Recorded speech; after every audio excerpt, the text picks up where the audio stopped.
ଆକାଶବାଣୀ।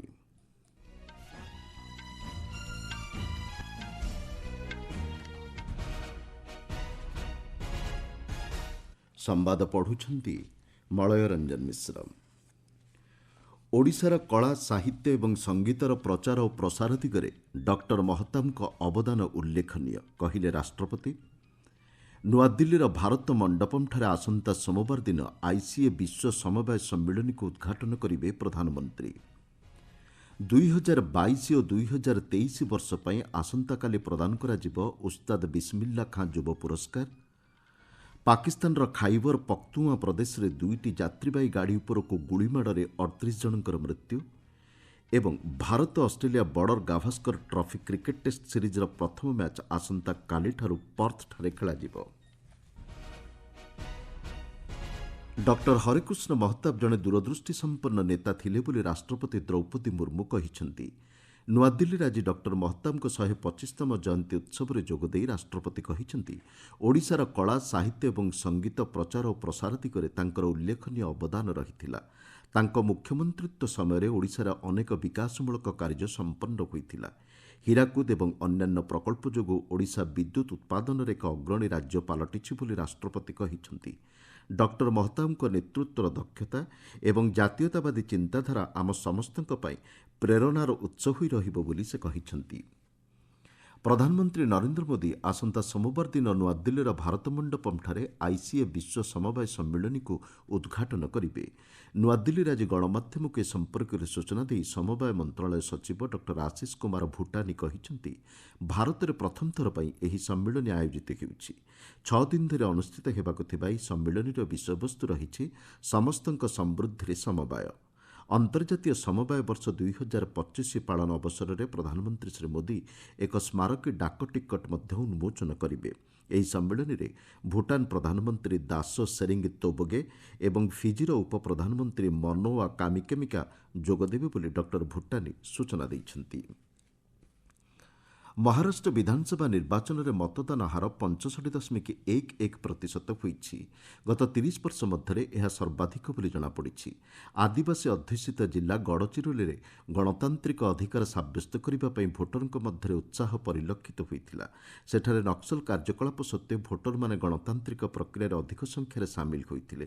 ଆମ ମୁମ୍ବାଇ ପ୍ରତିନିଧିଙ୍କ ସୂଚନା ଅନୁଯାୟୀ ପୂର୍ବରୁ ମାଓ ପ୍ରଭାବିତ ଭାମରାଗଡ଼ ଏବଂ ଏଟାପଲ୍ଲୀରେ ଏବେ ଶାନ୍ତି ଫେରିଆସିଥିବାରୁ ସେଠାରେ ମଧ୍ୟ ଅଧିକ ସଂଖ୍ୟାରେ ଭୋଟର ନିର୍ବାଚନ ପ୍ରକ୍ରିୟାରେ ସାମିଲ ହୋଇଥିଲେ। ସୂଚନାଯୋଗ୍ୟ, ଏକକ ପର୍ଯ୍ୟାୟରେ ମହାରାଷ୍ଟ୍ରର 288ଟି ବିଧାନସଭା ଆସନ ଏବଂ ନାନ୍ଦେଡ ଲୋକସଭା ଉପନିର୍ବାଚନ ଲାଗି ଗତକାଲି ମତଗ୍ରହଣ ହୋଇଥିଲା। 2022 ଓ 2023 ବର୍ଷ ପାଇଁ ଉସ୍ତାଦ ବିସ୍ମିଲ୍ଲା ଖାଁ ଯୁବ ପୁରସ୍କାର ଆସନ୍ତାକାଲି ପ୍ରଦାନ କରାଯିବ। ନୂଆଦିଲ୍ଲୀରେ ଆୟୋଜିତ ହେବାକୁ ଥିବା ଏକ କାର୍ଯ୍ୟକ୍ରମରେ ସଂସ୍କୃତି ଓ ପର୍ଯ୍ୟଟନ ମନ୍ତ୍ରୀ ଗଜେନ୍ଦ୍ର ସିଂ ଶେଖାୱତ ଏହି ପୁରସ୍କାର ପ୍ରଦାନ କରିବେ। ଏଥିପାଇଁ 82 ଜଣ ଯୁବ କଳାକାରଙ୍କୁ ମନୋନୀତ କରାଯାଇଛି। ସଙ୍ଗୀତ, ନୃତ୍ୟ, ନାଟକ, ଲୋକକଳା, ଆଦିବାସୀ କଳା ଏବଂ ଅନ୍ୟାନ୍ୟ ଆନୁଷଙ୍ଗିକ କଳା କ୍ଷେତ୍ରରେ ଯୁବ କଳାକାରଙ୍କୁ ଉତ୍ସାହିତ କରିବା ଏହି ପୁରସ୍କାର ପ୍ରଦାନର ଉଦ୍ଦେଶ୍ୟ। ପୁରସ୍କାର ବାବଦରେ ନଗଦ 25,000 ଟଙ୍କା, ଏକ ଫଳକ ଏବଂ ଅଙ୍ଗବସ୍ତ୍ର ପ୍ରଦାନ କରାଯାଇଥାଏ। ସଙ୍ଗୀତ ନାଟକ ଏକାଡେମୀ ପକ୍ଷରୁ ଗତ 2006 ମସିହାରୁ 40 ବର୍ଷ ପର୍ଯ୍ୟନ୍ତ ଯୁବ କଳାକାରଙ୍କ ପାଇଁ ଏଭଳି ପୁରସ୍କାର ପ୍ରଦାନର ବ୍ୟବସ୍ଥା ଆରମ୍ଭ କରାଯାଇଥିଲା।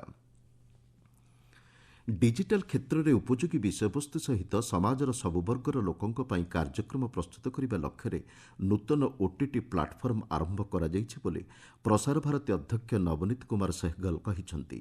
ପ୍ରସାର ଭାରତୀର ଓଟିଟି ପ୍ଲାଟଫର୍ମ ୱେବ୍ କାର୍ଯ୍ୟକ୍ଷମ ହେବାର ପରଦିନ ଗଣମାଧ୍ୟମକୁ ସମ୍ବୋଧନ କରି ଶ୍ରୀ ସେହଗଲ ଏହା କହିଛନ୍ତି। ସେ କହିଛନ୍ତି, ଏହି ପ୍ଲାଟଫର୍ମରେ ଦୂରଦର୍ଶନର ସମସ୍ତ ଲୋକପ୍ରିୟ କାର୍ଯ୍ୟକ୍ରମ ପ୍ରସାରଣ କରାଯିବ।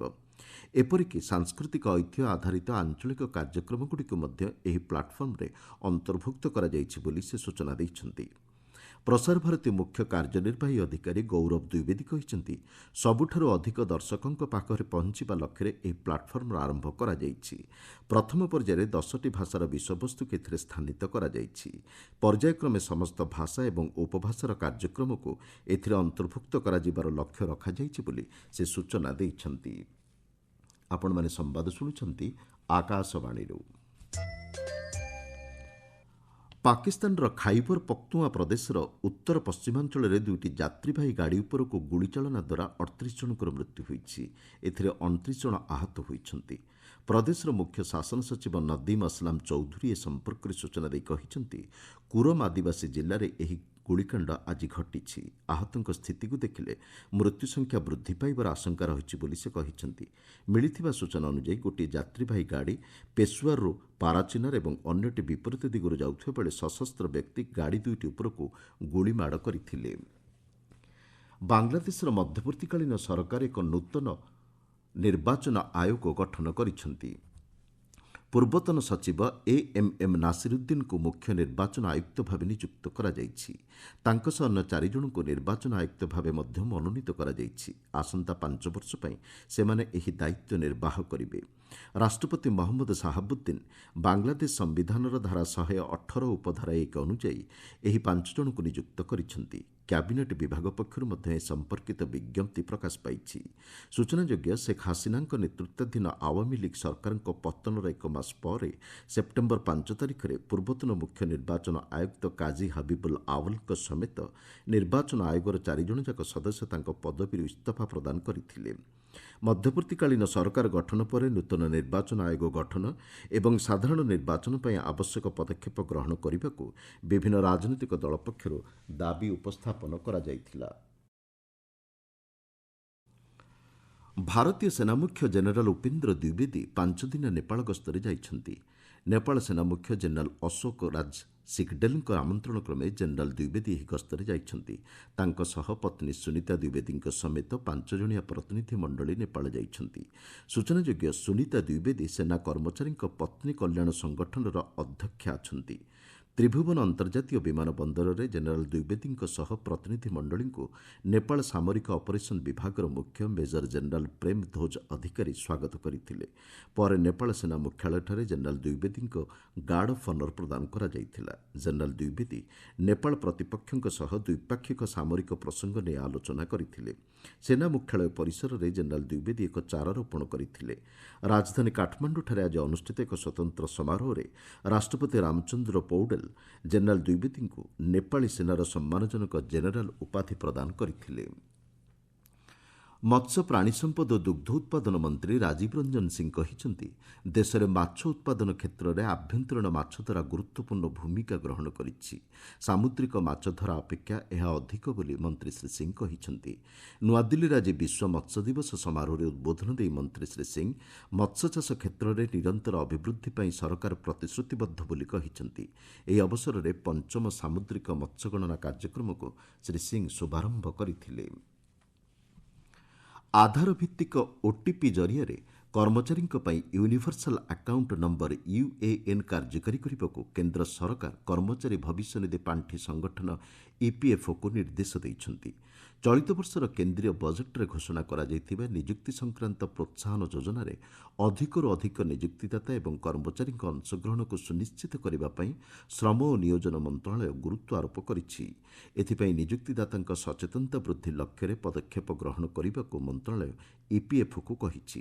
ପ୍ରଥମ ପର୍ଯ୍ୟାୟରେ ଚଳିତ ଆର୍ଥିକ ବର୍ଷରେ ନିଯୁକ୍ତ କର୍ମଚାରୀଙ୍କ ପାଇଁ ଆଧାର ଭିତ୍ତିକ ଓଟିପି ମାଧ୍ୟମରେ ୟୁଏଏନ୍ ପ୍ରକ୍ରିୟାକୁ କାର୍ଯ୍ୟକାରୀ କରିବାକୁ ମନ୍ତ୍ରଣାଳୟ ନିଯୁକ୍ତିଦାତାଙ୍କୁ ନିର୍ଦ୍ଦେଶ ଦେଇଛି। ଏଥିପାଇଁ ଚଳିତ ମାସ 30 ତାରିଖ ପର୍ଯ୍ୟନ୍ତ ସମୟସୀମା ଧାର୍ଯ୍ୟ କରାଯାଇଛି।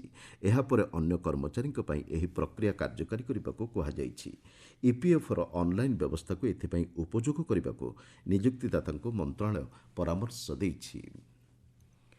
Bharat Australia border Gavaskar trophy cricket test series ଆସନ୍ତାକାଲିଠାରୁ ଅଷ୍ଟ୍ରେଲିଆର ପର୍ଥଠାରେ ଆରମ୍ଭ ହେବ। ଅପ୍ଟସ୍ ଷ୍ଟାଡିୟମ୍ଠାରେ ଭାରତୀୟ ସମୟ ସକାଳ 7:50ରେ ପ୍ରଥମ ଟେଷ୍ଟ ମ୍ୟାଚ୍ ଖେଳାଯିବ। ଭାରତ ଏବଂ ଅଷ୍ଟ୍ରେଲିଆ ମଧ୍ୟରେ ଏହି ଟ୍ରଫି ଅଧୀନରେ 5ଟି ଟେଷ୍ଟ ମ୍ୟାଚ୍ ଖେଳାଯିବ। ରୋହିତ ଶର୍ମାଙ୍କ ଅନୁପସ୍ଥିତିରେ ଆସନ୍ତାକାଲିର ପ୍ରଥମ ଟେଷ୍ଟ ମ୍ୟାଚ୍ରେ ଯଶପ୍ରୀତ ବୁମ୍ରା ଭାରତୀୟ ଦଳର ଅଧିନାୟକତ୍ୱ ଦାୟିତ୍ୱ ତୁଲାଇବେ। ମୁଖ୍ୟ ସମ୍ବାଦଗୁଡ଼ିକ ପୁଣିଥରେ। ଓଡ଼ିଶାର କଳା, ସାହିତ୍ୟ ଏବଂ ସଙ୍ଗୀତର ପ୍ରଚାର ଓ ପ୍ରସାର ଦିଗରେ ଡକ୍ଟର ମହତାବଙ୍କ ଅବଦାନ ଉଲ୍ଲେଖନୀୟ, କହିଲେ ରାଷ୍ଟ୍ରପତି। ନୂଆଦିଲ୍ଲୀର ଭାରତ ମଣ୍ଡପମ୍ଠାରେ ଆସନ୍ତା ସୋମବାର ଦିନ ଆଇସିଏ ବିଶ୍ୱ ସମବାୟ ସମ୍ମିଳନୀକୁ ଉଦ୍ଘାଟନ କରିବେ ପ୍ରଧାନମନ୍ତ୍ରୀ। 2022 ଓ 2023 ବର୍ଷ ପାଇଁ ଆସନ୍ତାକାଲି ପ୍ରଦାନ କରାଯିବ ଉସ୍ତାଦ ବିସ୍ମିଲ୍ଲା ଖାଁ ଯୁବ ପୁରସ୍କାର ଏବଂ Bharat Australia border Gavaskar trophy cricket test ସିରିଜ୍ର ପ୍ରଥମ ମ୍ୟାଚ୍ ଆସନ୍ତାକାଲିଠାରୁ ପର୍ଥଠାରେ ଖେଳାଯିବ। ସମ୍ବାଦ ଶେଷ ହେଲା। ଅଧିକ ସମ୍ବାଦ ପାଇଁ ଆପଣମାନେ newsonair.gov.in ୱେବସାଇଟ୍ ଏବଂ ନ୍ୟୁଜ୍ ଅନ୍ ଏଆଇଆର୍ ଆପ୍ରେ ଲଗ୍ଇନ୍ କରିପାରିବେ।